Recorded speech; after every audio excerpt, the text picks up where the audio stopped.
দেশের মাটিতে প্রত্যাবর্তনের মঞ্চ প্রস্তুত বিরাট কোহলির।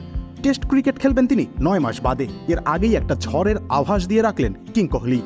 বাংলাদেশের বিরুদ্ধে খেলতে নামার আগে কোহলি প্রস্তুতি শুরু করে দিয়েছেন। 19 সেপ্টেম্বর বাংলাদেশের বিরুদ্ধের ম্যাচ দিয়ে তিনি টেস্ট ক্রিকেটে ফিরবেন। অনুশীলনের সময় বিরাট কোহলির ছক্কায় চেন্নাইয়ের চিন্নাস্বামীর দেয়াল ফুটো হয়ে গেল।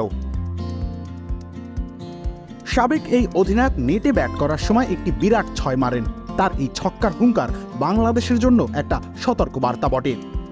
বাংলাদেশের স্পিন শক্তিশালী বরাবরই, সেটা উপমহাদেশীয় কন্ডিশনে অনেকেরই ভয়ের কারণ। এবার বাংলাদেশ গেল পাকিস্তান সিরিজে তাদের পেসের শক্তিও দেখিয়েছে। এই পরিস্থিতিতে নেটে খেলতে নেমে নিজের শক্তি দেখালেন বিরাট কোহলি। অনুশীলন শিবিরে নিজের সেরাটা দিচ্ছেন বিরাট, আর সেটাও আবার টি-20 মেজাজে।